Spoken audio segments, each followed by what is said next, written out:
Students हमारे पास देखो आज कॉन्सेप्ट है। फर्स्ट कॉन्सेप्ट मैं लेके आया हूँ काइनेटिक थ्योरी ऑफ गैसेस। देखो बच्चा, जब भी गैसेस की बात आती है, आपको पता है कि हमारी जो मैटर है, हमारी मैटर में 3 स्टेट्स हैं। हमारी मैटर की बात कर रहा हूं मैं, यूनिवर्स की बात नहीं कर रहा। हमारी मैटर की अगर मैं बात करूं तो यहाँ पे 3 स्टेट्स हैं। एक है सॉलिड, एक है लिक्विड और एक है गैस। और तीनों की तीनों स्टेट को डिफाइन करता है उनके मॉलिक्यूल्स के बीच लगने वाली फोर्स।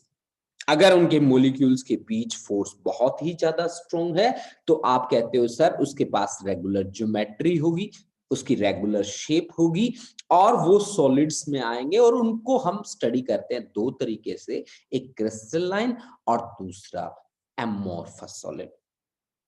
ये तो बात हुई कि जब मॉलिक्यूल्स के बीच फोर्स ऑफ अट्रैक्शन या force of interaction between the molecules is very good. ठीक है, अब अगर मॉलिक्यूल्स के बीच फोर्स ऑफ अट्रैक्शन इस तरह से हो जाता है कि मॉलिक्यूल क्या करना शुरू कर देते हैं, फ्लो करना शुरू कर देते हैं। उनका शेप शेप ऑफ कंटेनर के इक्वल होता है। जिस कंटेनर में उनको रखा जाता है वो उसी का शेप गेन कर लेते हैं। उनको हम लिक्विड्स के अंडर स्टडी करते हैं। और गैसेस में हम कहते हैं कि यहाँ पे इंटर एटॉमिक या इंटरमोलिक्यूलर फोर्स ऑफ अट्रैक्शन ना के समान होगा। गैसेस की जब मैं बात करता हूं तो मैं कहता हूं कि इंटर एटॉमिक या इंटरमोलिक्यूलर फोर्स ऑफ अट्रैक्शन ना के समान होगा। बच्चा पार्टी, देखिए मैंने काइनेटिक थ्योरी ऑफ गैसेस की स्टार्टिंग भी इसी बात से करी है कि सारी की सारी गैस मॉलिक्यूल से मिलकर बनी है, a large number of small spherical shaped molecule.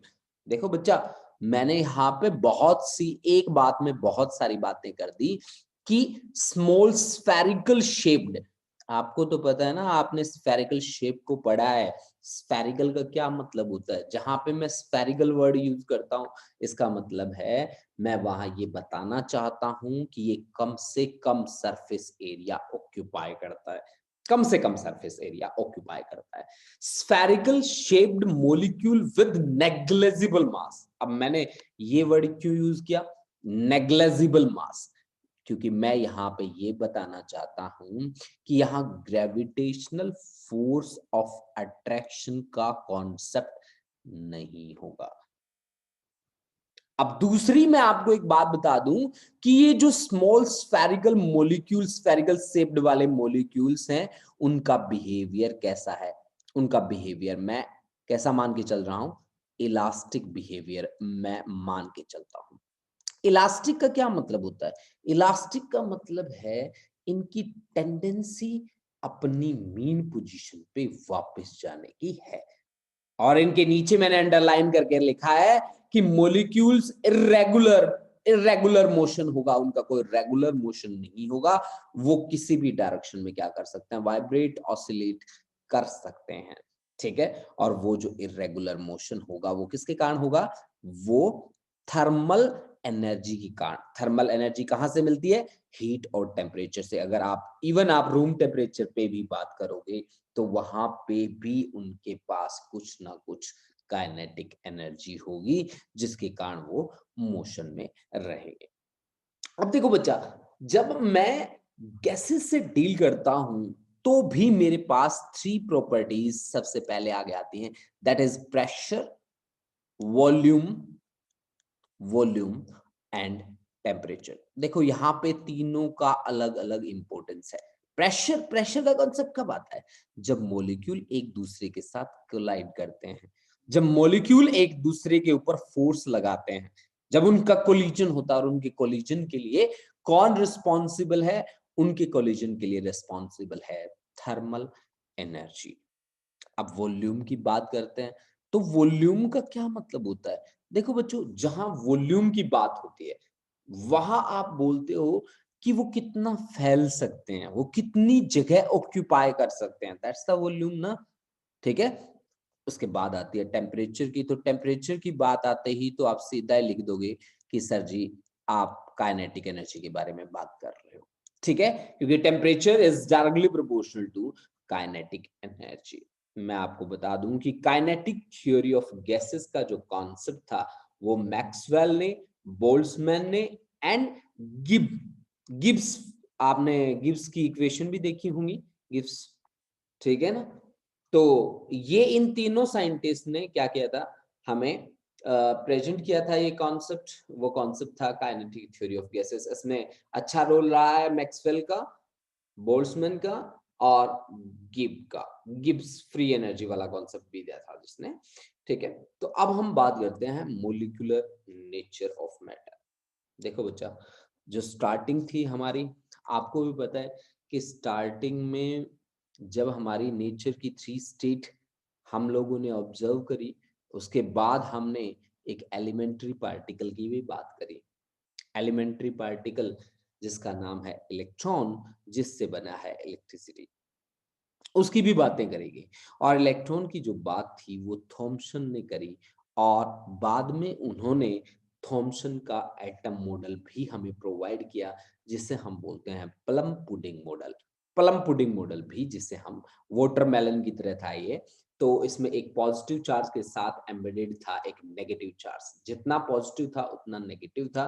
तो थॉमसन के एटम मॉडल को खूब ही सराहा गया, बहुत ही अच्छा मॉडल था बच्चों, और बड़ा ही कारगर साबित हुआ। इसका एक कॉन्सेप्ट, जो कॉन्सेप्ट हमें कहता है कि every atom is electrically neutral, universally accept किया गया। लेकिन इसको भी कुछ एक चैलेंजेस का सामना करना पड़ा। उसमें जो चैलेंज था वो सबसे बड़ा था, वो था अल्फा पार्टिकल का स्कैटरिंग एक्सपेरिमेंट, जिसको परफॉर्म किया रुदरफोर्ड ने, उसके एसोसिएट का नाम था मार्सडन, और गिगर दो उसके स्टूडेंट थे। उन स्टूडेंट्स ने ही उस पर पूरा कंप्लीटली डील किया, तो उसको चैलेंज किया। और आप ये भी कह सकते हैं कि अल्फा स्कैटरिंग एक्सपेरिमेंट ने न्यूक्लियस को डिस्कवर किया था। न्यूक्लियस की जो खोज करी थी वो अल्फा स्कैटरिंग एक्सपेरिमेंट को ही चाहती है। उसके बाद आपको भी पता है बच्चों, उसको भी चैलेंज किया गया था नील बोहर के द्वारा, और बोहर ने पूरी की पूरी स्पेक्ट्रम सीरीज को भी स्टडी कर डाला था। इसमें बोहर का सबसे अच्छा आर्टिकल जो था वो था Bohr's quantization rule. Bohr's quantization rule, तो यानी कि ये सारी की सारी बातें कहीं ना कहीं इलेक्ट्रॉन, उससे ऊपर निकला एटम, एटम से बने मॉलिक्यूल। मॉलिक्यूल आपको पता है ना क्या होता है, दो या दो से ज्यादा एटम अगर आपस में मिल जाएं तो वो क्या फॉर्म करते हैं, मॉलिक्यूल फॉर्म करते हैं, ठीक है ना।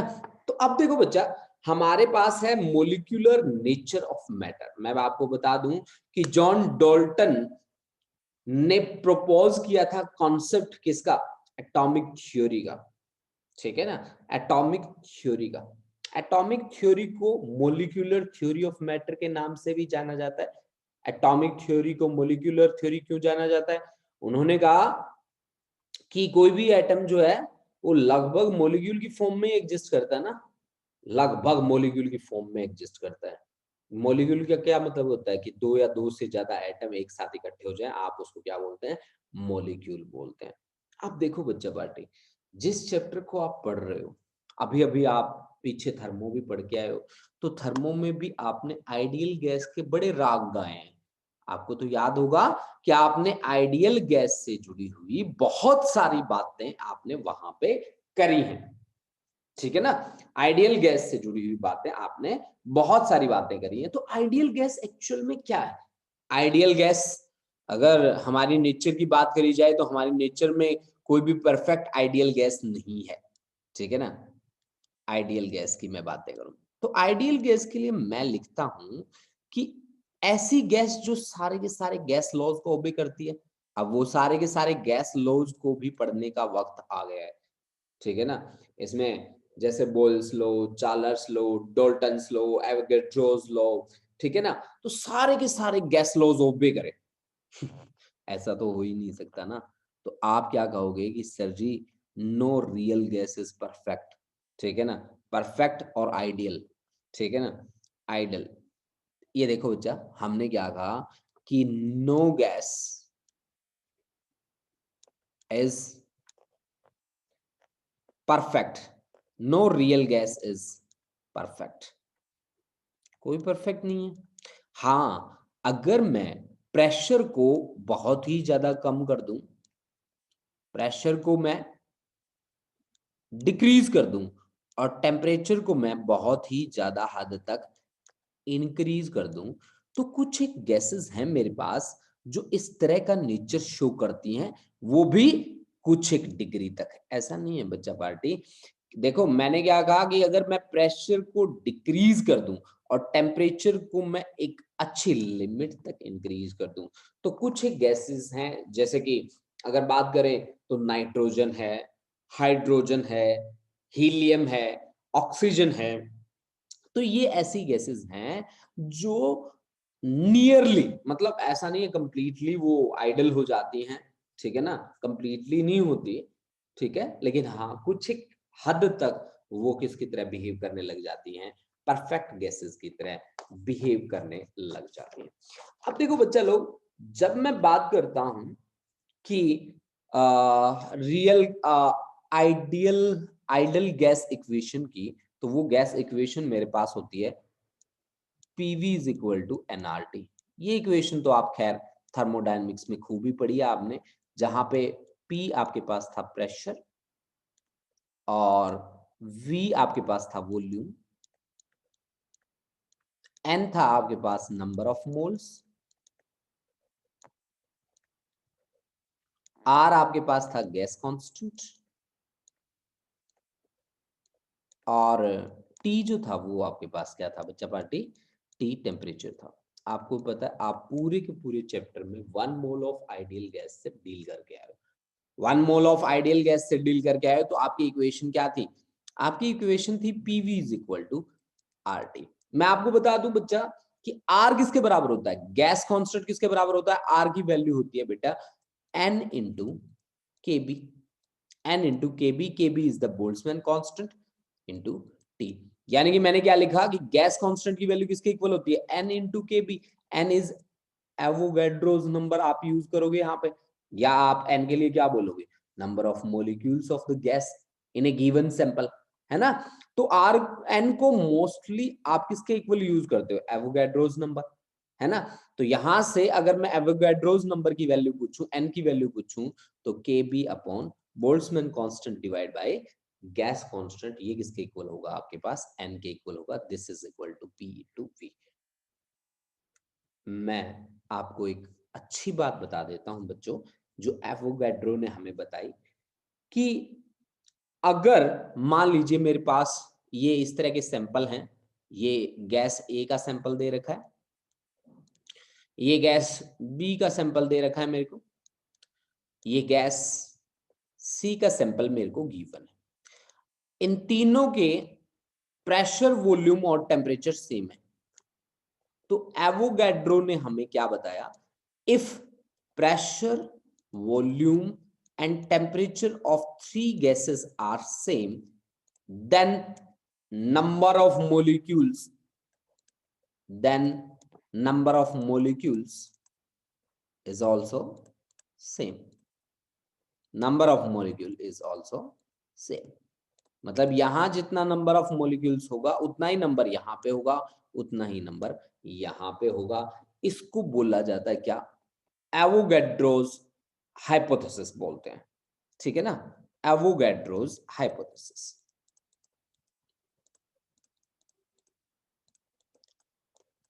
एवोगैड्रोस हाइपोथेसिस क्या कहता है कि अगर हमारे पास मान लो 2 या 2 से ज्यादा सैंपल हैं गैसेस के, जैसे मेरे पास है ABC, और उन सभी के प्रेशर, वॉल्यूम और टेम्परेचर सेम है, उस सिचुएशन में नंबर ऑफ मोलिक्यूल हर एक गैस का क्या रहेगा, सेम रहेगा बच्चा लोग, हर एक गैस के लिए नंबर ऑफ मोलिक्यूल्स क्या रहेगा, सेम रहेगा। एवोगैड्रो ने स्पेशली क्या किया कि उसने कुछ एक वॉल्यूम ली गैस की, कितनी वॉल्यूम ली उसने, 22.4 लीटर, ठीक है ना, और उनको उसने रखा नॉर्मल टेम्परेचर प्रेशर पे। देखो बच्चा पार्टी, एवोगैड्रो ने क्या किया, 22.4 लीटर गैस ली, 1 लीटर किसके बराबर होता है? 10⁻³ क्यूबिक मीटर के बराबर होता है, ठीक है। और नॉर्मल टेम्परेचर प्रेशर में नॉर्मल टेम्परेचर आप लेते हो 273 केल्विन, प्रेशर आप लेते हो 1 atm, ठीक है। और normal temperature pressure, normal temperature भी आ गया, प्रेशर भी आ गया, और नंबर ऑफ मॉलिक्यूल्स यहां लिया जाता है एवोगैड्रो नंबर के इक्वल, जिसकी वैल्यू आपको लेनी होती है लगभग 6 × 10⁻23, ठीक है ना। देखो बच्चों, उसने क्या कहा, उसने ये कहा, मैं आपको बात बता देता हूं उसकी। उसने ये कहा कि अगर आपके पास कोई भी गैस आपने ले रखी है, तो नॉर्मल टेम्परेचर प्रेशर पे एवोगैड्रो की बातें हम लिखेंगे एवोगैड्रो के नीचे, देखो कहां पे, देखो बच्चा पार्टी, हमने एवोगैड्रो हाइपोथेसिस में क्या कहा कि उसने कहा 22.4 litre of any gas at normal temperature pressure at NTP, normal temperature pressure contains same number of molecules, every gas, हर एक गैस के लिए बात कर दी, same number of molecules, that is equal to Avogadro's number, that is equal to 6 × 10⁻23, 6.02 होता है वैसे इसकी वैल्यू बेटा, मैं 6 ले रहा हूं अप्रोक्सीमेटली, 6 × 10⁻23। देखो एवोगैड्रो ने क्या कहा, हर एक गैस नॉर्मल टेम्परेचर प्रेशर पे, नॉर्मल टेम्परेचर कितना है 273 केल्विन, प्रेशर कितना है 1 atm, ठीक है ना, 1 atm, जिसकी वैल्यू कितनी होती है 1.013 × 10⁵ पास्कल, ठीक है। तो वो कहता है कि वो कंटेन करता है सेम नंबर ऑफ मोलिक्यूल, मतलब चाहे कोई भी गैस ले लो, मतलब उसका 22.4 litre of any gas at normal temperature pressure contains same number of molecules, that is equal to Avogadro number, ठीक है ना बेटा, जिसको हम क्या बोलते हैं एवोगैड्रो नंबर। अब कुछ एक छोटी छोटी बातें हैं बेटा जो आपने केमिस्ट्री में भी पढ़ी हैं और आप यहाँ पे भी पढ़ोगे। अब क्या कहते हैं कि 22.4 लीटर,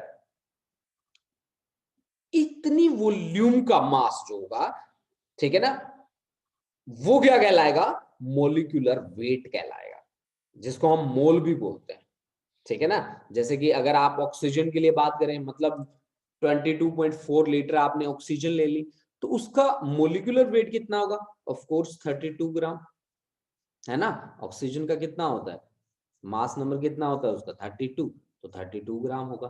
तो ये बात मैं यहाँ पे स्पेशली मेंशन कर देता हूं, ठीक है, कि the mass of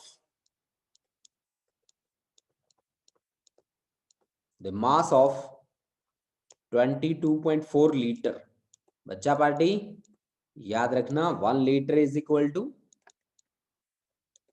10⁻³ cubic metre, ठीक है। The mass of 22.4 litre of any gas, अब तक मैंने कोई गैस मेंशन नहीं करी है यहाँ पे, हम कोई भी गैस ले सकते हैं, ऑक्सीजन, नाइट्रोजन, कार्बन डाइऑक्साइड, कोई भी, any gas at normal temperature pressure is known as molecular weight, that is simply known as mole, ठीक है ना, जिसको हम सिंपली क्या बोलते हैं, मोल बोलते हैं, ठीक है। तो अब आपको पता है कि मास अगर मैं ऑक्सीजन के लिए लूं तो उसके लिए क्या बनेगा 32 ग्राम, ठीक है। अब उसके पास नंबर ऑफ मॉलिक्यूल कितना रहेगा भाई, एनी गैस की बात करी थी, मैंने ऑक्सीजन ले लीजिए यहाँ पे, ठीक है। ऑक्सीजन के लिए 32 ग्राम मास है, ऑफ कोर्स 32 ग्राम में उसके पास नंबर ऑफ मॉलिक्यूल कितना होगा, ये Avogadro number 6 × 10⁻23 eight normal temperature pressure, ठीक है ना, एट नॉर्मल टेम्परेचर प्रेशर, ये बात याद रखना। अब देखो एवोगैड्रो लॉ हमारी किस तरह से हेल्प करेगा, ठीक है ना बच्चा पार्टी? यहां तक सभी बच्चों को क्लियर है? उसके बाद हम आगे बढ़ेंगे भाई। हाँ जी अमन, समझ में आ गया बेटा? अनम्यूट कर करके बताते जाओ। अमन हाँ जी सर। क्लियर है बेटा? ये हमारी हेल्प करता है उस सिचुएशन में, जिस सिचुएशन में हमें कैलकुलेट करना है actual weight of one atom of an element, ठीक है ना? टू कैलकुलेट द एक्चुअल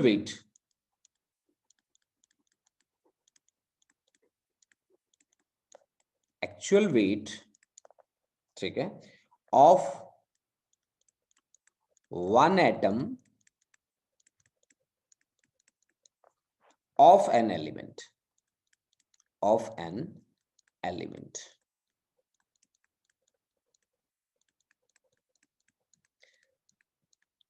देखो बच्चा लोग, इसने क्या कहा? इसने कहा कि ये कैलकुलेट करके दे देगा हमें किसका actual weight of one atom of an element, ठीक है ना? अब कैसे कैलकुलेट करेगा?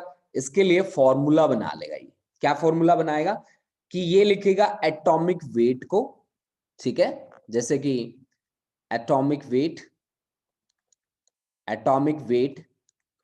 Wait in gram divide by, इसको डिवाइड कर देंगे किसके साथ? एवोगैड्रोस नंबर के साथ। एवोगैड्रोस, भाई मान लो आपके पास ऑक्सीजन आपको दे रखा है, ऑक्सीजन का एटॉमिक वेट कितना होता है? 32 ग्राम। और उसको अगर हम एवोगैड्रो नंबर से डिवाइड कर दें तो वो हमें क्या मिलेगा? Actual weight of one atom of oxygen gas.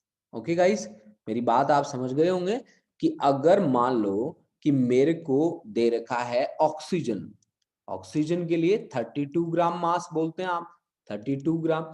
तो अगर ऑक्सीजन के एक एटम का वेट मुझे कैलकुलेट करना, एक एटम का वेट, ठीक है, तो एक एटम का वेट कैसे कैलकुलेट करूंगा? 32 डिवाइड बाय एवोगैड्रो नंबर जिसकी वैल्यू है 6.02 इंटू 10⁻23, ठीक है। देखो बच्चों, उसके बाद देखो नेक्स्ट हम क्या बात करते हैं। ये तो हमने कही कि एक्चुअल वेट कैलकुलेट कर लेगा। इसी तरह से हम कहते हैं कि एक मॉलिक्यूल का भी, ठीक है ना, तो मॉलिक्यूल का वेट कैलकुलेट करना है तो मॉलिक्यूल का भी वेट कैलकुलेट कर लेगा। To calculate the actual weight of one molecule, लिख सकते हैं आप, मॉलिक्यूल ऑफ एन एलिमेंट। एक मॉलिक्यूल का भी एक्चुअल वेट कैलकुलेट कर लेगा, लेकिन यहां पे पहले हमने लिखा था एटॉमिक वेट, है ना? अब एटॉमिक वेट वर्ड यूज नहीं करेंगे, इसकी जगह पे आप मोलिक्यूलर वेट लेंगे। कोई भी मॉलिक्यूल है, जैसे मैंने मॉलिक्यूलर वेट ऊपर जो लिया था वो ऑक्सीजन मॉलिक्यूल था, ये आपके सामने O2, ये एटम नहीं था, ठीक है ना, ऑक्सीजन का मॉलिक्यूल था। तो इस मॉलिक्यूल का वेट कितना था? 32 ग्राम, ये मॉलिक्यूलर वेट था। एटॉमिक की बात करूं तो मैं ऑक्सीजन का एटम लूंगा और फिर उसका जो वेट होगा वो एटॉमिक वेट होगा, ठीक है ना? तो molecular weight divide by Avogadro's number,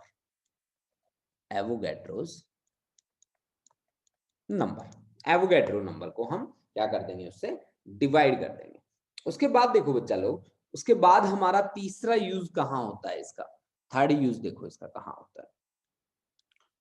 मैं बात कर रहा हूं एवोगैड्रोस नंबर की, कि वो हमारी कहां कहां मदद करता है, ठीक है। तो तीसरी बात है, नंबर ऑफ एटम्स हमें निकालना है। कहां से? नंबर ऑफ एटम्स हमें निकालना है, number of atoms in m gram of an element, m gram of an element, m gram of an element, ये किसके बराबर होगा? एवोगैड्रो नंबर को डिवाइड कर दो किससे, एटॉमिक वेट से। एवोगैड्रोस नंबर डिवाइड किया है इसको किससे, एटॉमिक वेट से, और इसको मल्टीप्लाई कर दिया किससे, मास ऑफ द एलिमेंट। ठीक है ना, तो इसमें आपके पास क्या आ जाएगा, ये number of atoms in M gram, मतलब यहाँ पे एवोगैड्रो नंबर को डिवाइड करना पड़ेगा एटॉमिक वेट से और multiplied by M B the mass of molecule. इसी तरह से नंबर ऑफ मॉलिक्यूल भी निकाल सकते हो, एटॉमिक वेट की जगह क्या कर दोगे, मॉलिक्यूलर वेट कर दोगे। अब देखो अच्छी बात जो आपको याद रखनी है, ये देखो नंबर ऑफ मॉलिक्यूल्स तो हमने निकालिए। अब number of molecules in A, number of molecules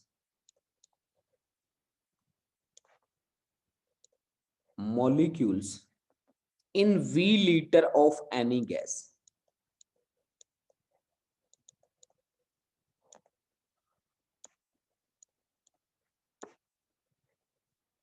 At normal temperature pressure,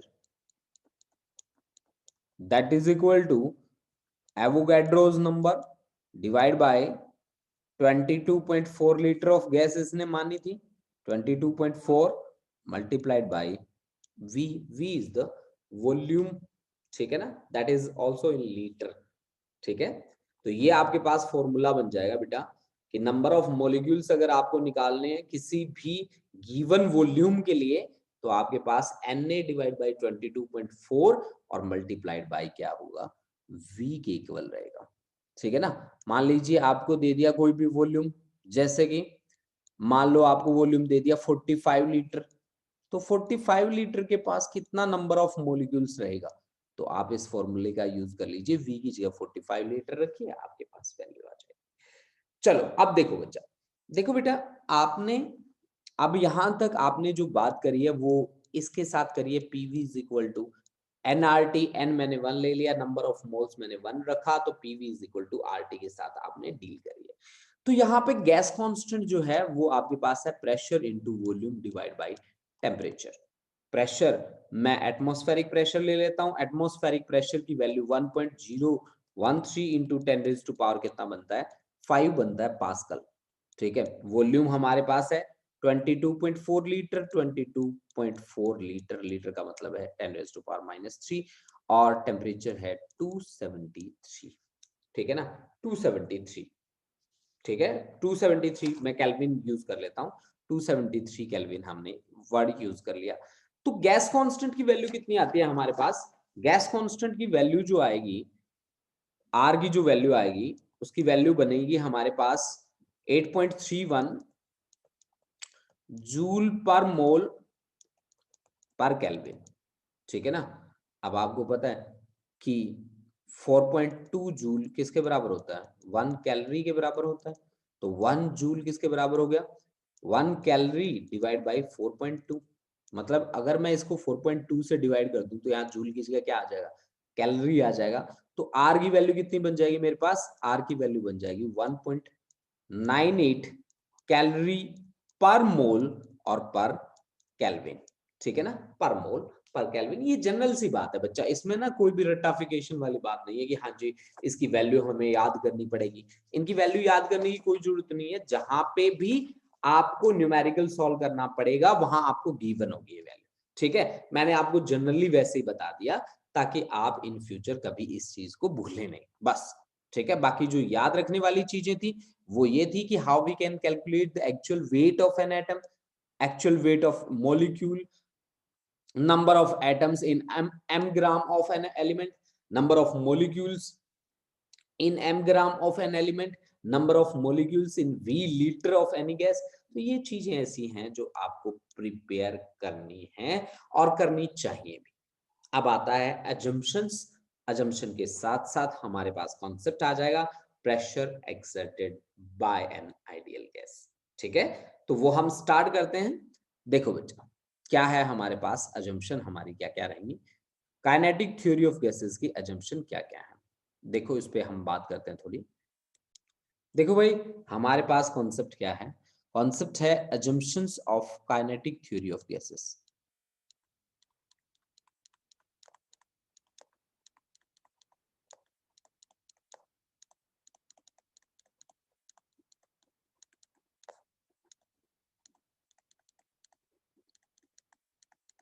मैं आपको एक बार ब्रीफ बता देता हूं, फिर हम 1 to 1 लिखते जाएंगे। देखो, काइनेटिक थ्योरी ऑफ गैसेस क्या अज्यूम करके चलती है और किन बातों पे बेस होके वो आपने सारे के सारे कॉन्सेप्ट्स बनाती है। देखो, बड़े ध्यान से सुन लेना। अगर आपने ये मेरी बातें ध्यान से सुन ली तो फिर आपको कोई जरूरत ही नहीं पड़ेगी रट्टा मारने की। आपको पहले से पता होगा कि हाँ जी ये बातें हैं। काइनेटिक थ्योरी ऑफ गैसेस कहती है कि कोई भी गैस है ना, वो एक लार्ज नंबर ऑफ मॉलिक्यूल से मिलकर बनी है। और वो मॉलिक्यूल कैसे होते हैं? स्फेरिकल इन शेप होते हैं। स्फेरिकल इन शेप का मतलब होता है उनकी वॉल्यूम कम से कम लेनी है। अगर उनकी वॉल्यूम कम से कम है तो उनका मास भी कम से कम होगा। अगर उनका मास कम से कम है तो ग्रेविटेशनल फोर्सेस का कॉन्सेप्ट उनके बीच नहीं होगा। दूसरी बात कि अगर आपने कोई भी कंटेनर लिया है और उस कंटेनर की वॉल्यूम आप चेक करते हो, अब आप उसको गैस मॉलिक्यूल से भर दो, अब उन सभी मॉलिक्यूल्स की वॉल्यूम को कैलकुलेट करो, तो मॉलिक्यूल्स की वॉल्यूम कंटेनर की वॉल्यूम के बराबर आता है।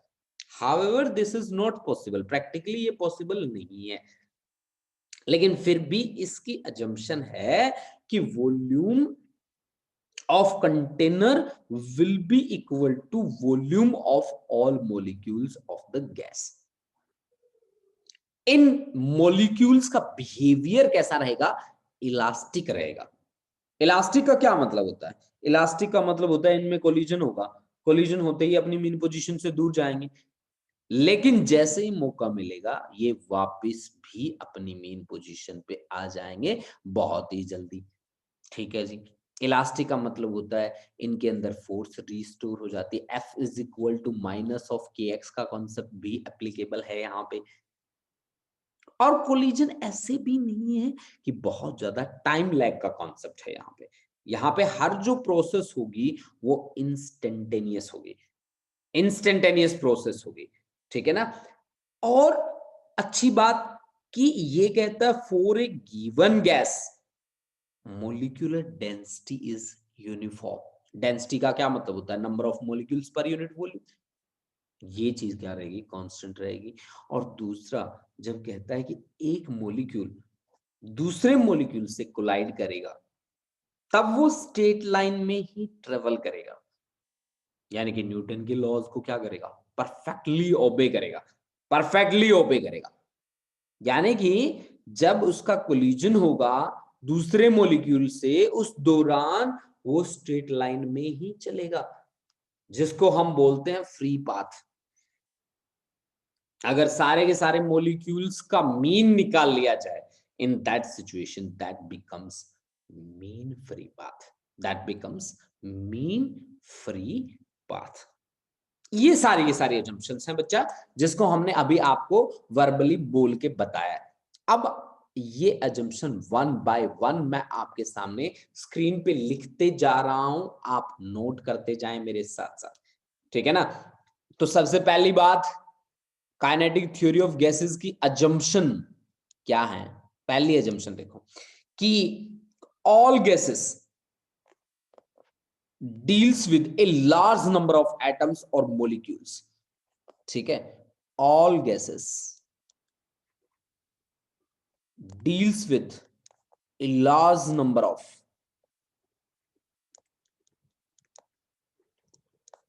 atoms or molecules। ठीक है? and these molecules are elastic spheres, elastic spheres with negligible mass, with negligible mass। ठीक है ना? with negligible mass।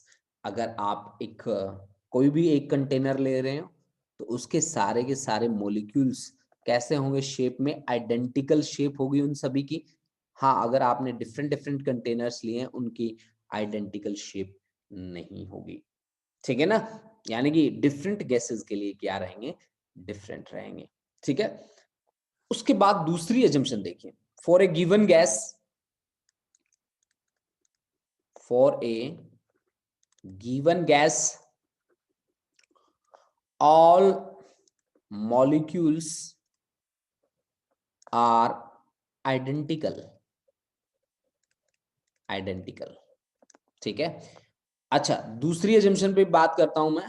दूसरी अजम्पशन क्या कहती है, दूसरी अजम्पशन कहती है कि ये ओबे करते हैं न्यूटन के लॉज को, न्यूटन्स लॉज। न्यूटन के लॉ को ओबे कैसे करते हैं कि always travel a straight line path, always travel a straight line path, straight line path. इस स्ट्रेट लाइन पाथ का नाम क्या होता है, फ्री पाथ। फ्री पाथ, अगर सभी मॉलिक्यूल्स के फ्री पाथ को जोड़ के नंबर ऑफ मॉलिक्यूल से डिवाइड कर दें तो मेरे पास क्या आएगा, मीन फ्री पाथ, जिससे हम आगे डील करने वाले हैं, मीन फ्री पाथ, ठीक है। उसके बाद देखो तीसरे नंबर की बात, उसके बाद ग्रेविटेशनल फोर्सेस नेग्लिजिबल है, ठीक है। और इसके अलावा इसने क्या कहा कि molecules exert force on one another, force on one another only during collision, only during collision, collision, ठीक है। and that collision will be due to thermal energy, thermal energy, thermal energy. अब ये थर्मल एनर्जी कहां से आई, ये आती है इस कॉन्सेप्ट से कि kinetic energy is 3/2 kb into tt is the temperature, so kinetic energy is directly proportional to किसके, टेम्परेचर के। here particle is free particle, so it have only kinetic energy, ठीक है ना। ये फ्री पार्टिकल हैं जिनके पास केवल और केवल काइनेटिक एनर्जी है। यहाँ पे ये बात स्पेशल लिख दी हमने कि मॉलिक्यूल एक दूसरे के ऊपर फोर्स लगाते हैं केवल और केवल कोलिजन के दौरान, बाकी फोर्स नहीं लगती। बाकी का क्या मतलब है, बाकी कौन हो सकती है, बाकी ग्रेविटेशन हो सकती है। तो हमने ग्रेविटेशन का कॉन्सेप्ट तो पहले ही छोड़ दिया था ना, ठीक है। तो ग्रेविटेशन का तो नाम ही हमने पहले से ही बंद कर दिया था, ठीक है जी। अब चौथी बात देखो इसकी, फोर्थ अजम्पशन देखो, यहां पे जितने भी कोलिजन्स होंगे, कोलिजन्स जितने भी होंगे वो परफेक्टली इलास्टिक होंगे, perfectly elastic. Perfectly elastic collision में क्या होता है, इलास्टिक, इसका मतलब है यहां पे kinetic energy, total energy, momentum,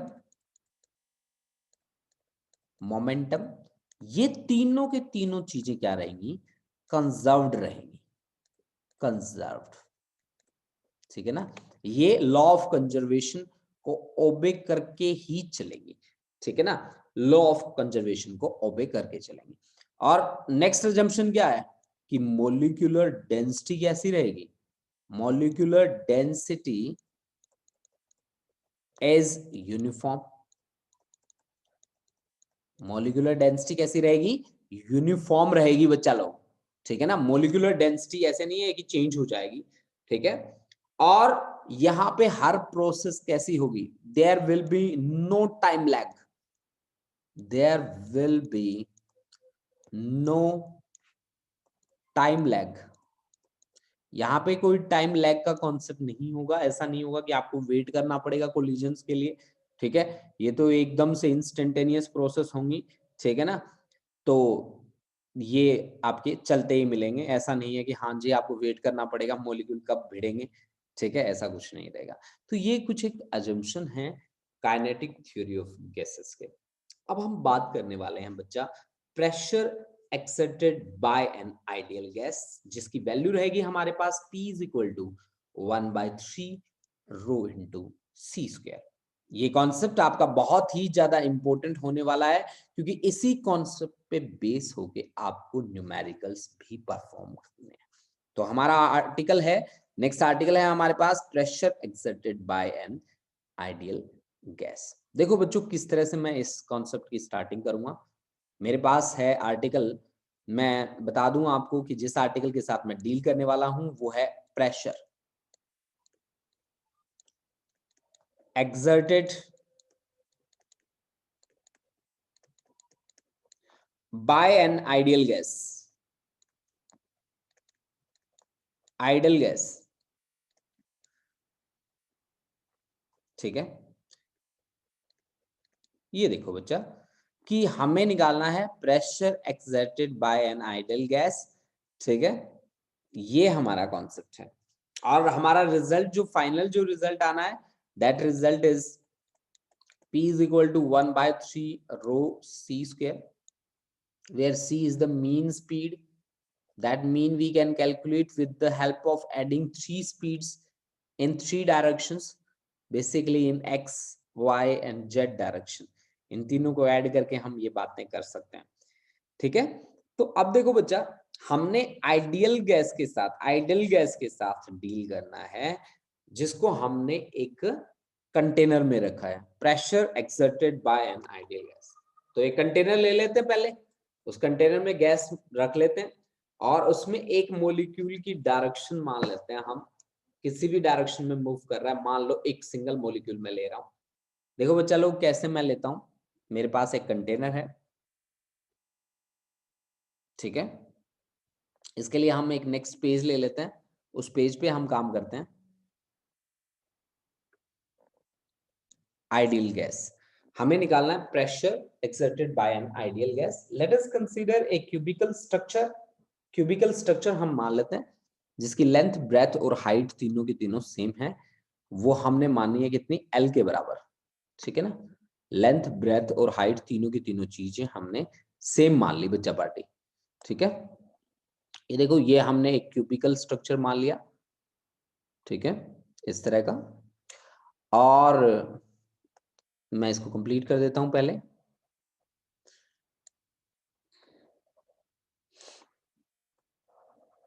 इसमें 3 एक्सिस भी मैं मान लेता हूं, एक्स, वाई और जेड। ठीक है, कैसे मैं मान लेता हूं, देखिए इस तरह से कुछ मैं कंसीडर कर लेता हूं, एक एक्स डायरेक्शन, एक वाई डायरेक्शन और दूसरी जेड डायरेक्शन। एक तो ये डायरेक्शन में मान लेता हूं। ठीक है, क्योंकि लेंथ, ब्रेथ और हाइट तीनों ही चीजें हैं यहाँ पे, तो तीनों को 3 एक्सिस की तरह ट्रीट कर रहा हूं मैं यहाँ पे। ये देखो बच्चा लोग, ठीक है, ये आपके सामने बिल्कुल क्लियर हो गई है। ठीक है, इसको ओरिजिन में मानता हूं, ये मैं एक्स एक्सिस मान रहा हूं, ये मैं वाई एक्सिस मान रहा हूं, और ये मैं जेड एक्सिस मान रहा हूं। अब मुझे क्या मानना है कि let us consider a molecule, ठीक है, of mass is equal to small m, that is anywhere inside the volume element. ठीक है, ये यहां पे बैठा है मान लीजिए। ठीक है, कहीं पे भी हो सकता है ये। अब जैसे ही ये मान लीजिए इसके पास वेलोसिटी जो है वो एक्स डायरेक्शन में मूव कर रहा है, अगर एक्स डायरेक्शन में मूव कर रहा है तो वो किस दीवार पे स्ट्राइक करेगा, वो इस दीवार पे स्ट्राइक करेगा कुछ इस तरह से।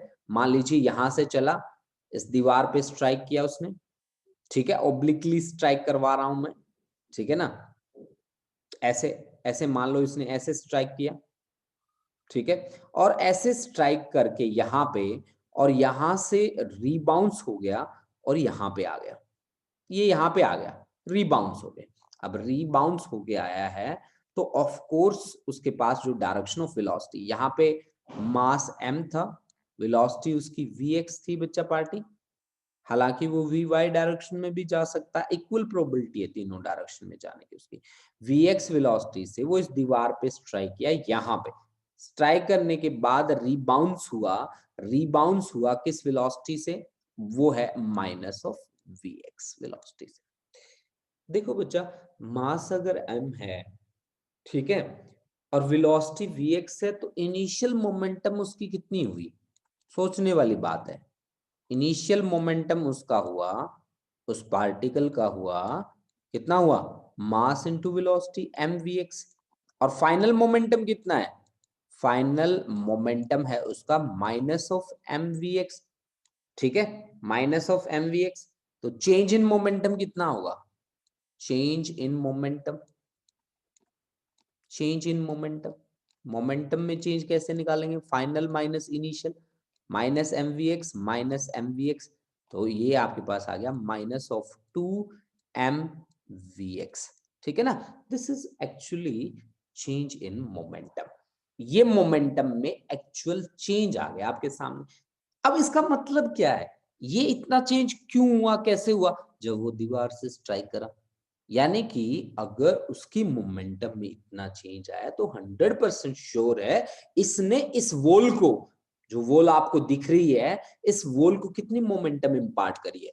सो वी कैन से कि momentum imparted to wall, imparted to wall, wall को कितनी मोमेंटम इंपार्ट करी है, ये -2 है ना उसका चेंज, तो ये +2 कर दो, 2mvx प्लस 2mvx, इतनी मोमेंटम उसने इंपार्ट करी है, ठीक है ना।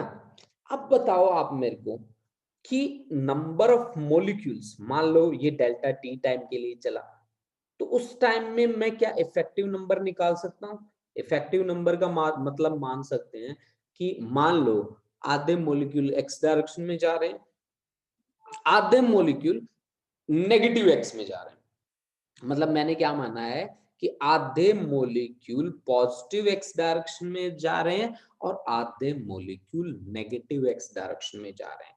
तो आप यहां से क्या निकालेंगे, effective number of molecule, effective number of molecules,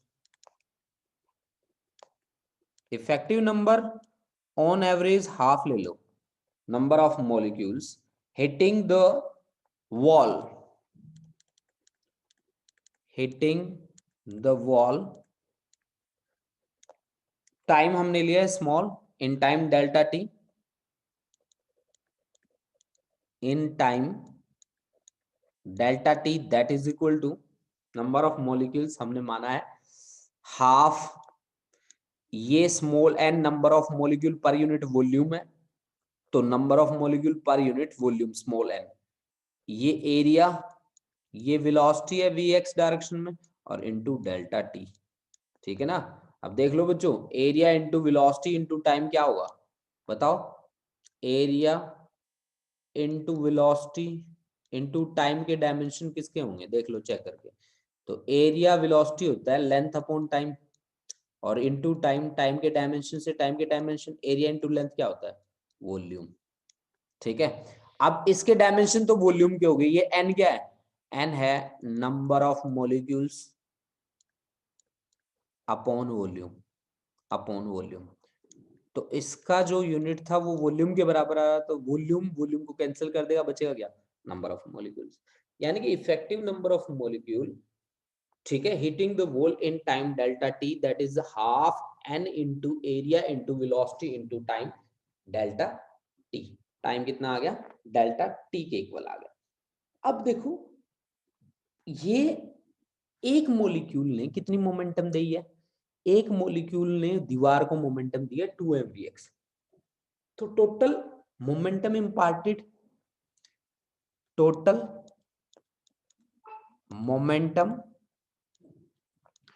imparted to wall, imparted to wall in time delta t